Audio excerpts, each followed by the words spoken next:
యేసుని ప్రేమ ఛానల్కి స్వాగతం.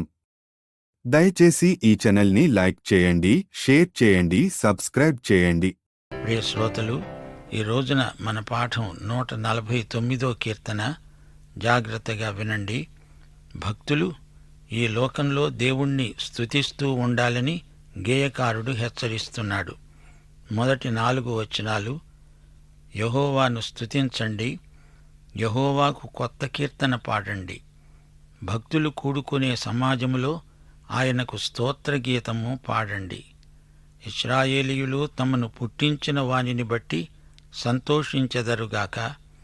సీయోను జనులు తమ రాజును బట్టి ఆనందించెదరుగాక.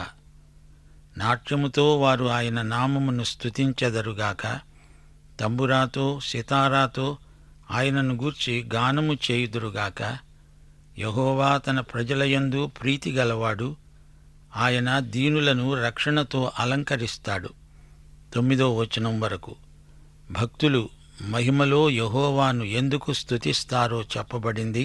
భక్తులు ఘనత నొంది ప్రహర్షించెదరుగాక. వారు సంతోషభరితులై తమ పడకల మీద ఉత్సాహగానము చేయుదురుగాక.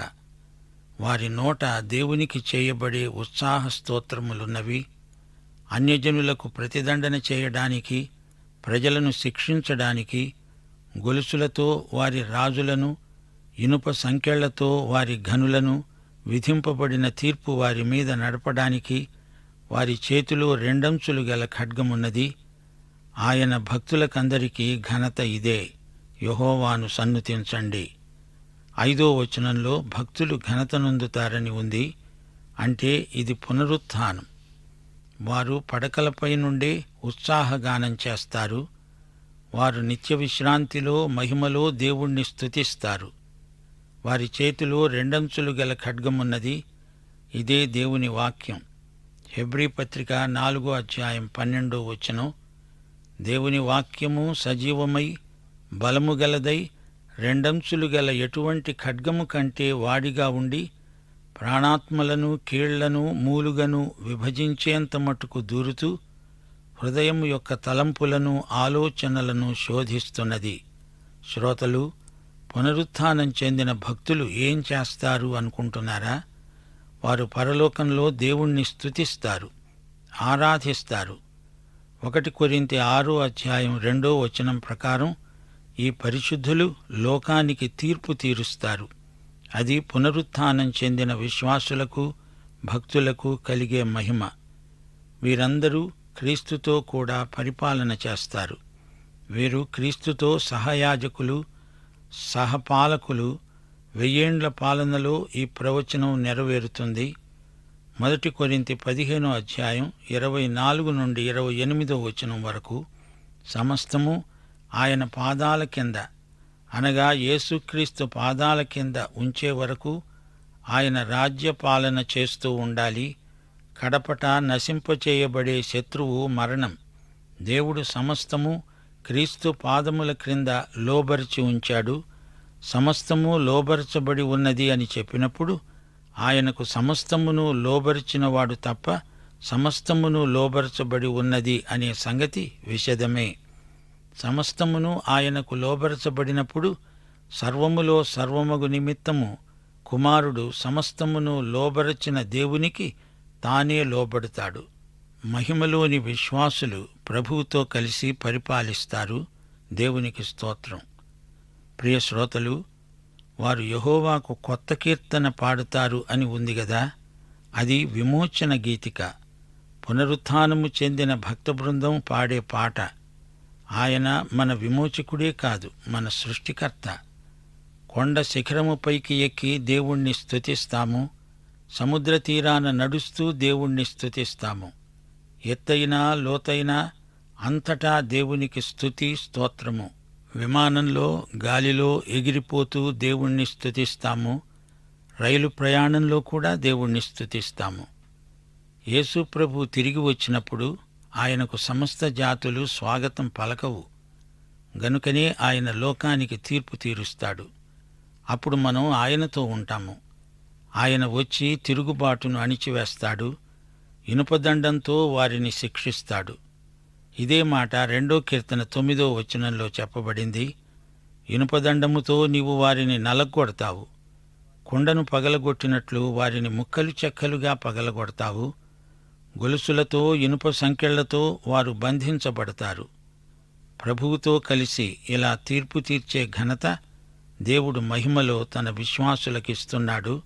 దేవునికి స్తోత్రం. ఒకానొక రోజున ఈ లోకమంతా తీర్పు కిందికి రాబోతోంది. ఈ తీర్పును ఎవరూ తప్పించుకోలేరు. దేవుని ప్రజలు దేవునికి స్తుతి పాటలు పాడతారు. భక్త సమాజములో స్తోత్ర గీతం పాడతారు. ఎందుకనగా ఆయన వారికి రక్షకుడు, ఆయన సృష్టికర్త, ఆయన రాజు. ఆయనే తమను పుట్టించినవాడు. ఇశ్రాయేలు జాతికి ఆయనే తండ్రి. మన స్తుతి స్తోత్రములు దేవుణ్ణి ఎంతో సంతోషపరుస్తాయి. స్తుతి దేవుని ప్రజలకు ఆధ్యాత్మిక అలంకారం. మన స్తుతిగానాలలో దేవుడెంతో ఆనందిస్తాడు. భక్త సమాజములోనే కాదు, ఇంటిలో కూడా ఆయనను స్తుతించాలి. ఇంట బయట బ్రతికి ఉండగా, చనిపోయి పునరుత్థానులమయ్యాక కూడా దేవుణ్ణి స్తుతిస్తూనే ఉంటాము. ఉదయమే నిద్రలేవగానే దేవుణ్ణి స్తుతిస్తాము. నీవు ఒకరోజు చనిపోయి తిరిగి లేస్తావు, అప్పుడూ స్తుతిస్తావు. నీ స్థితి భేదాన్ని బట్టి స్తుతిగానానికి అంతరాయం ఉండదు. స్తుతి అనంతం. యుద్ధరంగంలో స్తుతి, అంతరంగంలో స్తుతి. మనమంతా యుద్ధవీరులం. క్రైస్తవ సైనికులు వాయుమండలమందలి దురాత్మ సమూహాలతో పోరాడుతున్నారు. దేవుని వాక్యమనే ఆత్మ ఖడ్గం ధరించుకొని ఉన్నారు. దేవుని వాక్యం చేతిలో ఉంది, నోట ఉంది, పెదవులపై ఉంది. దేవుని వాక్యం ఆత్మ ఖడ్గం. ఇదే మనకు సత్యమనే దట్టి. శత్రువును జయించడానికి, శత్రువు నుండి మనల్ని మనం కాపాడుకునేందుకు వాక్య ఖడ్గం మనకెంతో ఉపకరిస్తుంది. శ్రోతలు వింటున్నారా? బైబిలులోని కీర్తనల గ్రంథం భక్తి గీతాల సంపుటం. 1 కొరింథీ 14:26 విశ్వాసులు కూడి వచ్చినప్పుడెల్లా కీర్తనలు పాడడం పరిపాటి. ఎఫెసీ 5:19 కొలసీ పత్రిక 3:16 ఒకరినొకరు కీర్తనలతో, సంగీతములతో, ఆత్మ సంబంధమైన పాటలతో హెచ్చరించుకుంటూ ఉండాలి. ఒకరికొకరు బోధించాలి, బుద్ధి చెప్పాలి. కృపాసహితంగా హృదయాలలో దేవుణ్ణి గూర్చి గానం చేయాలి. ప్రతి పరిస్థితికి సరిపోయే కీర్తనలు ఈ గ్రంథంలో ఉన్నాయి. ఈ కీర్తనల్లో కొన్ని అక్షరక్రమాన్ని బట్టి రాసినవి.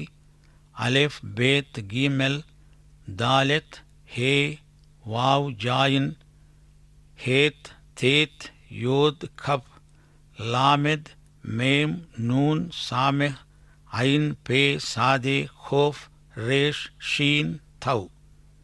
మొదటి అక్షరం ఆలెఫ్, 11వ అక్షరం ఖఫ్, చిట్ట చివరి అక్షరం తౌ, నూన్ 14వ అక్షరం.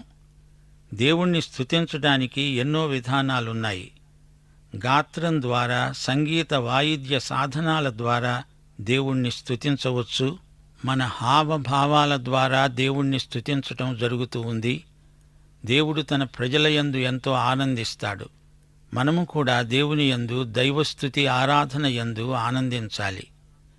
ప్రకటన గ్రంథం 1:16 ప్రభువును చూడండి.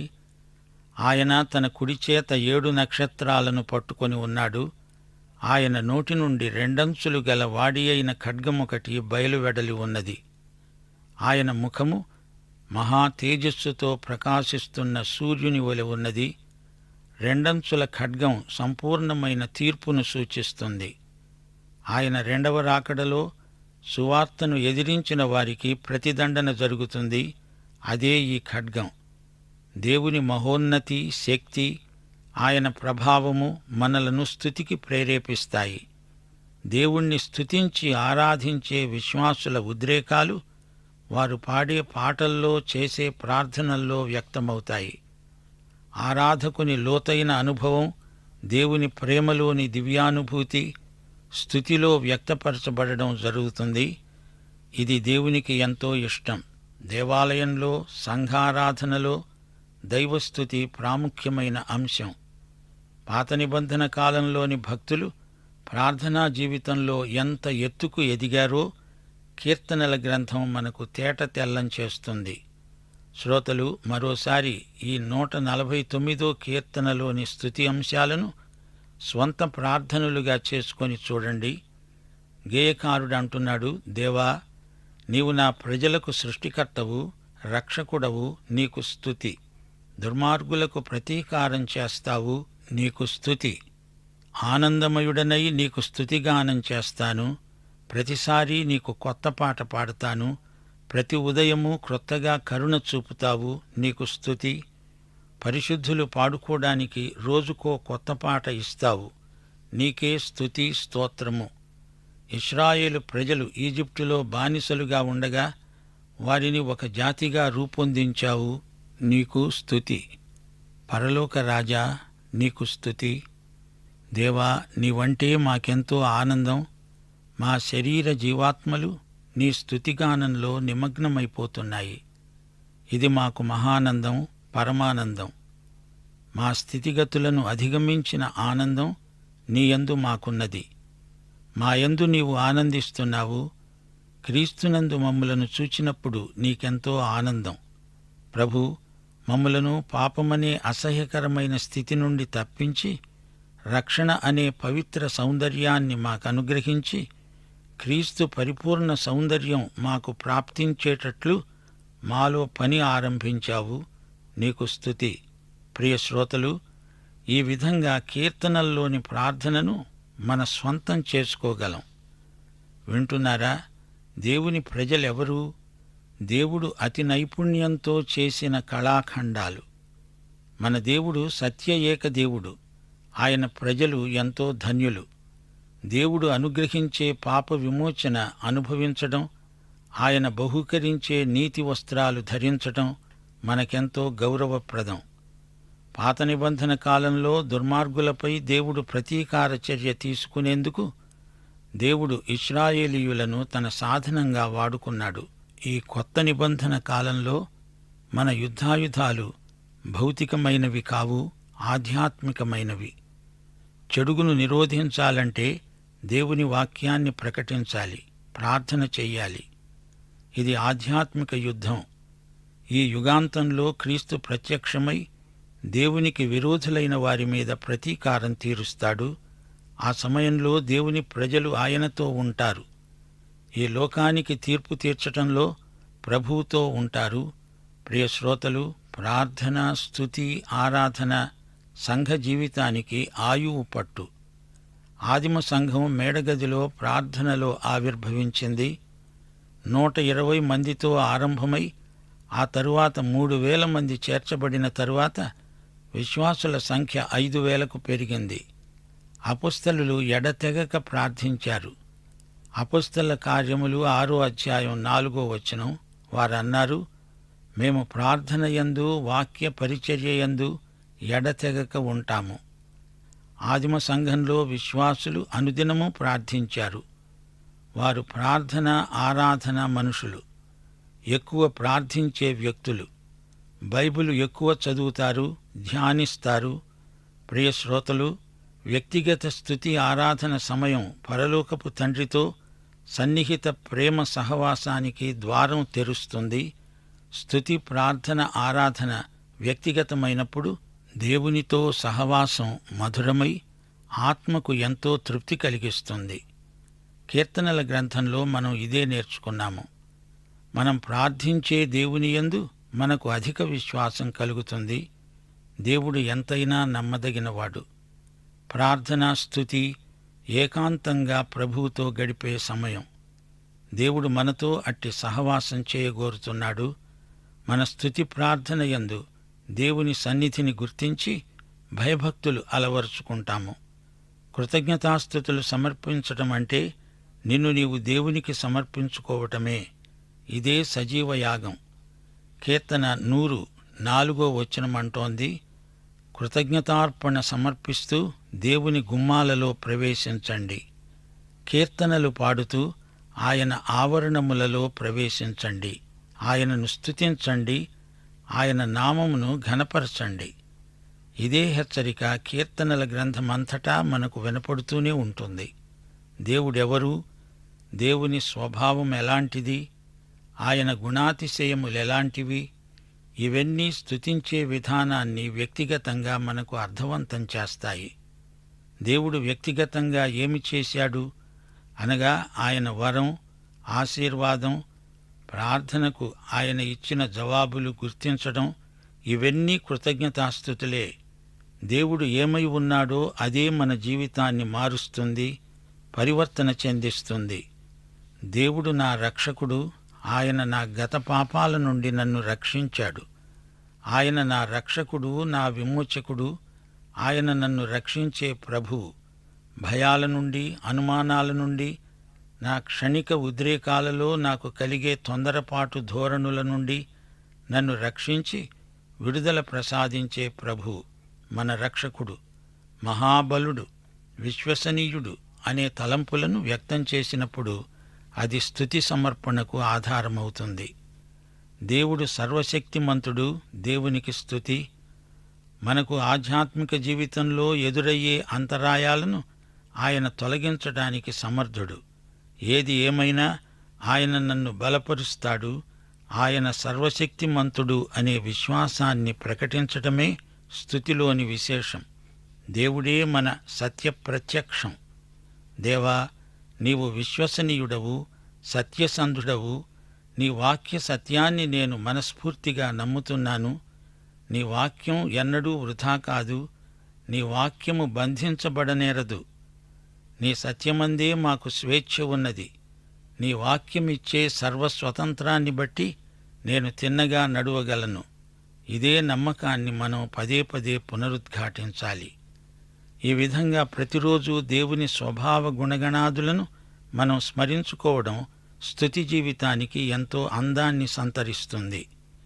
దేవునికి, యేసు ప్రభువుకు ఉన్న అనేక నామధేయాలను నోరార ఉచ్చరించడం స్తుతి ఉజ్జీవానికి హేతువవుతుంది.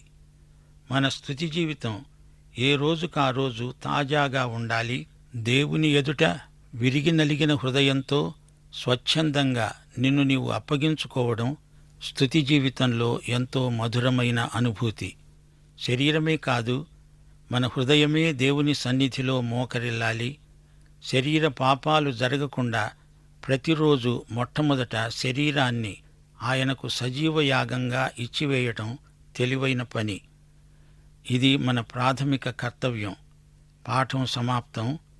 ప్రభు అయిన యేసుక్రీస్తు వారి సత్కృప, తండ్రి అయిన దేవుని సన్నిహిత ప్రేమ, పరిశుద్ధాత్మ సహవాసానుభూతి మనకందరికీ సదాకాలము తోడై ఉండునుగాక. ఆమేన్. దయచేసి ఈ ఛానల్ని లైక్ చేయండి, షేర్ చేయండి, సబ్స్క్రైబ్ చేయండి.